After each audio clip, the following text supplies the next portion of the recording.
கூட பிறந்த அண்ணன் தம்பியில அப்படி நிலைக்கல ஆயிட்டாங்க. முன்னெல்லாம் பனைய பார்த்து வெட்டு, பங்காளிய பதம் பார்த்து வெட்டும்பாங்க. பங்காளி தான் அப்படி இருந்தாங்க. இப்போ 5 வருஷம் வரைக்கும் தான் அண்ணன் தம்பி, 10 வருஷம் ஆகிட்டா அவன் பங்காளி ஆகிக்கிறேன். மனசு ஒரு 5 சென்ட் இடத்த அன்னக்காரன் தின்னுட்டு போட்டுன்னு தம்பிக்காரன் விடுறானா சொல்லுங்க. விவசாயத்தில் பெரும் பிரச்சனை என்ன? இந்த சொத்து பிரச்சனை. காரணம் என்னன்னா, இன்னைக்கு பூமி விலையேறி போச்சு. மஞ்சள் போட்டா விற்கல, நெல் போட்டா விற்கல, கரும்பு போட்டா விற்கல, வாழை போட்டா விற்கல, 32க்கு 32 கல் போட்டால் ஏகமாக விற்று போகுது. பூரா இருக்கிறது பூரா விற்று பேங்கில் ஓட்டு குண்டு மாப்பிள்ளைக்கு காரேறிட்டு போகிறானுவோம். என்னமோ அவன் பாடுபட்டு சம்பாரிச்சவனாட்டான். அவன் அப்ப பாட்டை பூட்டை தொண்டி சிவோ பரன் பறைன்னு 7 தலைமுறை வெத்தலை போட்டு போத்தாளக்கோள் வாங்கினா பொயில வாங்கி போட்டா செலவா போகும்னு அந்த துண்டுக்கோளை வாயில் எடுக்கிட்டு வெடி வெடி பாடுபட்டு சம்பாரிச்ச பூமியை இவன் இன்னைக்கு வேலை 1 கோடின்னு விற்று பேங்கில் போட்டு போறானே. நாளைக்கு அவன் பையன் தானே மண்ணைவா திம்ப எதை திம்ப? நல்லா தெரிஞ்சுங்க உறவுகளே, உயிருள்ள வரைக்கும் உங்களுக்கு இருக்கக்கூடிய விவசாய பூமி விற்று போடாதீங்க. நமக்கு பின்னால் வர சந்ததியுமே அது விற்காத அளவுக்கான வருமானத்தை நாம் உண்டு பண்ணி கொடுக்கணும். விவசாயத்தில் நட்டம்ங்கிறாங்க. நம்மால் வரையும் அடித்தா ஓடுவார் நட்டம்னு சொன்னான். நல்லா அவரோட விசுவாசி நான். அவரால் ஈர்க்கப்பட்டு விவசாயத்தில் வந்தவன். நான் படித்தது கேட்ரிங் அண்ட் ஹோட்டல் மேனேஜ்மெண்ட். என் கூட வேலை பார்த்தவனெல்லாம் இன்றைக்கி மாதம் 8 லட்ச ரூபா சம்பளம் வாங்குறேன் அமெரிக்காவில். என் கிறகம் இப்படி ஊரூராக சுற்றுறேன், ஒன்றும் குறையில. இன்றைக்கி அவன் முஜாகித்துன்னு சொன்னால் யாருக்கும் தெரியாது, அரவிந்த் சாமின்னு சொன்னால் யாருக்கும் தெரியாது. யாராளுக்கும் தெரியுமா? மகேஷ் மகாலிங்கம்னு சொன்னால் யாருக்கும் தெரியுமா? அவனுங்கெல்லாம் அமெரிக்காவில் இருக்கிறானுவோ. மாதம் 8 லட்சம் 7 லட்சம் சம்பளம் வாங்கிட்டு. மஞ்சுநாதன் சொன்னால் அழுத குழந்தைக்கு கூட தெரியும். காரணம் என்ன? இந்த பச்சை துண்டு இது கொடுத்த வெகுமதி தான். இது வரைக்கும் 16 வெளிநாடு போயிட்டு வந்துட்டேன். எந்த வெளிநாடு போனாலும் பச்சை துண்டு இல்லாத மேடை ஏறுறதில்லை, வேட்டி கட்டாத மேடை ஏறுறதில்லை. வரும்போது பேண்ட் சட்டையில் வருவேன். ஏன் இப்படி பப்ளிக்கில் போனால் சும்மா கூட பண்ணிக்கிறாங்க. 6 கேட்டால் செல்ஃபி எடுக்கிறேன். எதுக்குடா செல்ஃபி எடுக்கிறீன்னு கேட்டால் அவனுக்கும் தெரியல, எதுக்குடா நிற்கிறோம்னு எனக்கும் தெரியல. ஃபோனில் ஃபுல்லாகிட்டா ஆட்டோமேட்டிக்காக டெலீட் தான் பண்ண போகிறாங்க. அந்த ஒரு நாளைக்கு ஸ்டேட்டஸ் வைக்கணும். காத்தால் எழுந்திரிச்சா வாட்ஸ்அப் குரூப்பில் ஸ்டேட்டஸ் வைக்கலின்னு பல பேர் எதுக்குமே போகிறதில்ல. அது ஸ்டேட்டஸ் எங்கே போய் பார்க்குறான்னு தெரியுமா? கக்கூசில் கோதுட்டு தான் ஸ்டேட்டஸ் பார்க்குறேன். அன்றைக்கி சேலம் பஸ் ஸ்டாண்டில் உள்ளுக்குள்ளே கோதுக்கிட்டு கற்பூர நாயகியே கனகவலி ஏன்னா கரும்புடிச்சவனை கக்கூசில் ஏன்னா கற்பூர நாயகி. இன்னொருத்தன் பாடுறேன் சந்தனம் மணக்குது கற்பூரம் ஜோலிக்குது. ஆனால் எது எங்கே பண்ணணும்னு இல்லை, நல்லா கேட்டுக்குங்க. இது வந்ததுக்கப்புறம் புருஷன் ஒரு பக்கம் டச்சு, பொண்டாட்டி ஒரு பக்கம் டச்சு, பையன் ஒரு பக்கம் டச்சு, குடும்பத்துக்குள்ளே ஒருத்தருக்கு ஒருத்தர் நோ டச்சு. யாருக்கு பேச்சுவார்த்தை இல்லை. இருக்கிறது 4 பேர் வீட்டில், அவங்களுக்கு ஒரு குரூப் மை ஃபேமிலி, அவர் ஃபேமிலி, மை ஃப்ரெண்டு குரூப். முகம் விட்டு பேசிய முகம் பார்த்து பேசிய நண்பர்கள் எல்லாம் முகநூலில் பேசுகிறார்கள். வாய் விட்டு பேசிய நண்பர்கள் எல்லாம் வாட்ஸ்அப்பில் பேசுகிறார்கள். கண் திறந்து பேசிய நண்பர்கள் எல்லாம் இன்ஸ்டாவில் பார்க்கிறார்கள்னு சொன்னால் அப்போ உறவுகள் நம்மளை விட்டு தள்ளி போயிட்டுருக்குங்கிறது எப்போ நாம் புரிஞ்சுக்க போகிறோம்? நான்லாம் சிறுசார்க்கையில் விளையாடுவேன். மாரியத்த கோயிலில் கிராமந்தான் ஒன்று இருக்கிறேன். ஓடி ஆடி விளையாடி போன சட்டையை அழுக்காக போயிருங்க. அம்மா கண்டபடி பேசுவேங்க. அப்பனுக்கு அப்போ வாரம் 210 ரூபா தான் சம்பளம். திருப்பூரில் கார் டிரைவராக இருந்தார். 210 ரூபா சம்பளம். அழுக்கு சோப்பு காது சோப்பு 2 ரூபா. அப்போல்லாம் ரின்னு சுப்ரீமோ ஒரு அளவும் இல்லை. நல்லா ஒரு முளத்துக்கு இருக்குது காதி சோப்பு, அதுதான் வாங்கிட்டு வருவாங்க. அந்த காதி சோப்பு போட்டு புளியோன்னு வேப்பண்ணு சோப்பு கொப்பமாங்கிற சம்பளத்துக்கு உனக்கு துணிமணி புளி இருக்க பத்தாதாட்டு இருக்குது. போய் இப்படி மாரியத்த கோயில் விளையாடுவேன்னு எங்கள் அம்மா சீவக்கட்டையிலே சாத்துவா. அருமை சொந்தங்களே, அப்போ நான் மண்ணில் விளையாண்டேன். என் உடை மட்டும்தான் அழுக்கானது. இப்போ உங்கள் பிள்ளைகளை பூரா கையில் கொடுத்து செல்லில் விளையாட சொல்கிறீங்க. அந்த குழந்தையினுடைய உள்ளமும் அழுக்காய் கொண்டிருப்பது என்பதை நாமெல்லாம் எப்போ புரிஞ்சுக்க போகிறோமுங்கிறேன். குழந்தைன்னா அழுவாதையே இருக்குமா? குறும்பு வண்ணாது இருக்குமா? குறும்பு வண்ணாத்தாங்க அதுக்கு பேர் குழந்தை. ஒன்றுமே வரலின்னா அதுக்கு பேர் குட்டிச்சவருங்க. ஆனால் இன்றைக்கி யாரால் அப்படி நினைக்கிறோமா? சனினே வந்து போகிறது பாரு. அமெரிக்காவில் குழந்தை எப்படி எழுப்புவாங்களாமா? இந்த நாட்டினுடைய இப்போ ஜனாதிபதி இப்படி தூங்கலாமாடா தங்கோ, நாளைக்கு வெள்ள மாளிகை போகிறேன்னா இப்படி வெடி வரைக்கும் தூங்குறீங்க. அட எந்திரிச்சு பள்ளிக்கூடம் போய் படிடா, அட 4 சனத்தை போய் பாடுறா, அப்போ தான் நாளைக்கு வெள்ளை மாளிகையில் ஜனாதிபதியை போய் கோரில் எந்திரிசாமிம்பாங்களா. ஜப்பானில் எப்படி எழுப்புவாங்களா?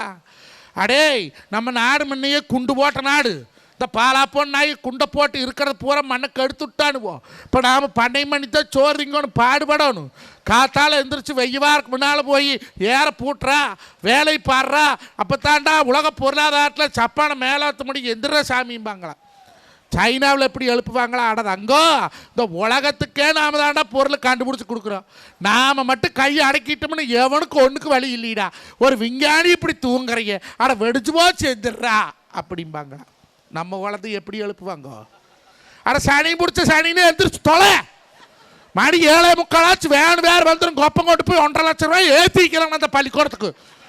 வெடி வரைக்கும் தூங்குனீன்னு நாளைக்கு விலங்கு குடும்பம் மூஞ்சி முகரையும் பாரு, பல்லு வளர்க்குவோம். இந்த குழந்தை விளங்குமா காலங்காத்தான் இந்த வார்த்தை கேட்டா? பிள்ளைகிட்ட முதல் நல்ல வார்த்தைகளை பேசுறது இல்லை, ஒரு வார்த்தை வெல்லும் ஒரு வார்த்தை கொல்லும். நாங்கள் அன்னைக்கெல்லாம் அப்படி இல்லை. மாமனார் உள்ள வாரான்னா மருமவன் முந்தானி எடுத்து இப்படி டவக்குன்னு ஓத்திடுவாளாம். ஏன் அந்த ஆள் என்ன சிங்கமாக புளிய கடிச்சதுன்னு ஓடுவேன். குடும்பத்தில் மூத்தை வாராங்கோ, அந்த வம்சத்தை உருவாக்கினி வாராங்கோ, அந்த குடும்பத்தினுடைய ஆணிவேர் வாராங்கிற மரியாதை தெரிஞ்சுது அந்த காலத்து பொம்பளை பிள்ளைகளுக்கு. ஆனால் இன்றைக்கி அப்படி இல்லை. மாமனார் உள்ள வார மருமவ கால் மேலே கால் போட்டு டிவி பார்க்குறான். இவர் பெரிய மனுஷன் வீட்டுக்குள்ளே வந்துட்டார். கொஞ்ச நாள் மரியாதை எதிர்பார்ப்பார்ல, சொத்து சம்பாரித்து வச்சவர், பையனை கட்டி வச்சவர், அந்த குடும்பத்தில் மூத்தவர். தம்மா திரும்பி பார்த்தா வந்துட்டானா,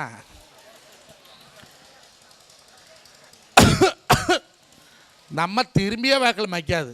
சரி நம்மளுக்கு கிடச்ச மரியாதை அவ்வளவுதே, ஆற்காட்டில் 20 ஏக்கரை பூமி சம்பாரித்து வச்சு என்ன பண்ணுறது, நல்ல மருமகளை சம்பாதிக்கலையே அப்படின்னு நினச்சிட்டு தண்ணி குடிக்க போகிறாரு சமையல் வீட்டுக்கு. மருமக கேட்குறேன், ஏடுங்க மாமோ ஏங்கன்னு தண்ணி குடிக்கவா போகிறீங்க? அம்மாயோ வரையில் எனக்கு ஒரு சொம்பு தண்ணி கொண்டு வாங்க. இந்த காலம் நல்ல காலமா? ஒன்றும் இல்லைங்க. முந்தானே தன் பையனுக்கு பிறந்த நாள் எங்கள் மாமியை வந்தது. நான் சொன்னடே உமத்தான் வந்துக்குது, போய் கால் விழுந்து ஆசீர்வாதம் வாங்குவோன்னு. அந்த கிளவிட்டு நானே போய் விழுகணும்னே. டே அப்படியெல்லாம் சொல்லாதீடா, பெரிய மனசிடா. அடா எனக்கு பொண்ணு கொடுத்ததுக்காக நீ காலில் போய், உனக்கு பொண்ணு கொடுத்தா நீ போய் விழுவே, நானே போய் கால் விழுவுறேன்னே. அட போட காசு கொடுக்கும் போடான்னு, இது அப்போவே சொல்லி தொலை வேண்டியதானே அப்படின்னே. போய் கால் விழுந்தேன். உங்கள் வயசு இருக்கு எங்கள் மாமியாளுக்கு. அது என்ன பண்ணுச்சு, அது ஒரு சிவபக்தர். எப்போவுமே சுருக்கு பையில் திருநீர் வச்சுருக்கு. 6 போய் ஆசீர்வாதம் வாங்கினாலும் நெத்தியில் நீர் வைப்பது, அற்புதமாவது நீர், ஆனந்தமாவது நீர் அப்படின்னு சொல்லி வாழ்த்தி திருநீர் வைக்கி. இவன் திருநீரை வச்சு போட்டு இவங்க ஐயவே வாட்டு, இந்த கிளவி கொடுப்பாளான்னு. அது என்ன பண்ணுச்சு, சுருக்கு பைக்குள்ள கை விட்டு எடுத்து ஒரு 10 ரூபா காசை கொடுத்தது. காசை பார்த்தேன், அந்த ஆயாளை பார்த்தேன், என்னை பார்த்தேன். கிட்ட வந்து இது ஒரு காசுன்னு அந்த ஆயா காலில் போய் விழுச்சோம். பாப்பா அருமை சொந்தங்களே, பணம் காசு என்பது எப்போ வேணாலும் சம்பாதிக்கலாம். ஒருவரிடத்துல வாழ்த்து வாங்கிறதுங்கிறது கோடி பெருமா வாழ்த்து வாங்கிறது. இன்னைக்கு இத்தனை பேரும் இந்த மண்ணுக்கு வரமுன்னா காரணம் என்ன? இந்த ஒரு மனுஷந்த தோட்டத்துக்குள்ளையோ யார் உள்ளவா போயா வேலைன்னு சொன்னீங்க நம்மளுக்கு உண்டா? ஒரு மனிதனை எப்படி மதிக்கணும்? பணத்தை வைத்து மதிப்பதல்ல மனித பண்பு. நல்ல செயலை வைத்து, நல்ல வார்த்தைகளை வைத்து, நல்ல எண்ணங்களை வைத்து மதிக்கணும். அவருக்கு என்ன தேவை? குடும்பத்தில் 9 பேர் டாக்டர், 10 கிட்டத்தட்ட நெருக்கி எனக்கு தெரிஞ்சு நான் விசாரித்த வேலையில் ஒரு 1000 கோடிக்கு மேலே தான் இருக்கணும், கம்மியாக இருக்காது. அது வந்தா வருதுங்க. இப்போ என்ன இருக்கலாம்? நான் என்னங்க பணம் இருந்தால் தான் கோடீஸ்வரனா? ஏங்க அந்த 1000 கோடிங்கிறது கம்மி, 1 லட்சம் கோடிக்குண்டான மனசு அவர்கிட்ட இருக்குதுங்க. அதை சொல்ல வந்து நீங்கள் பணத்துக்கு பாருங்க. நான் ஒன்றும் சொல்லிக் கொடுக்க மாட்டேன். இன்கம் டேக்ஸில் இருக்குது. இன்றைக்கி இத்தனை பேர் நம்ம தோட்டத்துக்கு வரணும், இயற்கை வேலி விவசாயத்தை ஆர்வத்தோடு எடுத்து செய்யணுங்கிற எண்ணம் இருக்குது பாருங்களேன். அது வரணும்ல. அம்பானிக்கிட்டு இருந்தால் காசு கிடக்குது கருமோ. நாய் வாயில் தேன் இருந்து எதுக்கு ஆக போகுது? தேன் இருக்குது எங்கே இருக்குது? நாயோட வாயில் இருக்கு, போய் எடுத்து நக்க முடியுமா? அப்போ இருக்கிறவங்கிட்ட இருக்கணும், கொடுக்குற மனசு வேணும் முதல்ல. இங்கே யாரும் அப்படி இல்லை. அக்ஷய தீதி வந்தாச்சுடா. என்ன ஆஃபரா விட போற? இந்த வாட்டி அக்ஷய தீதி ஆஃபர் என்ன கொடுக்கலாம்?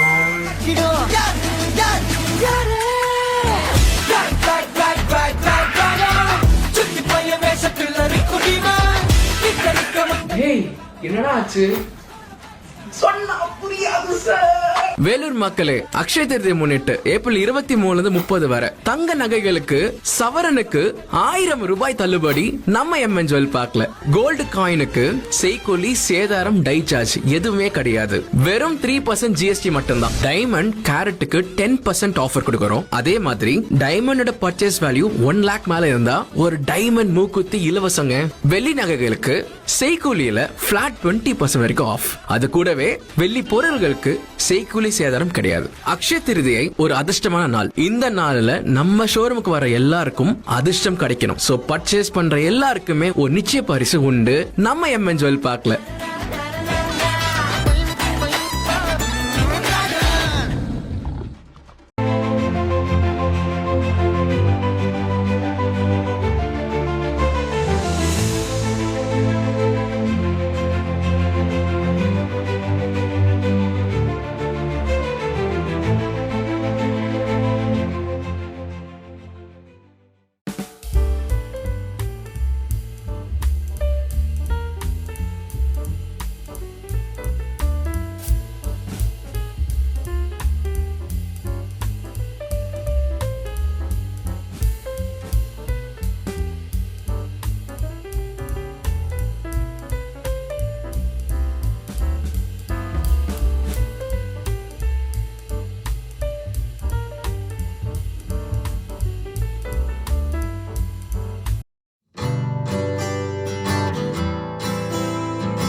VVNKM Senior Secondary School, Sainathapuram, Vellore.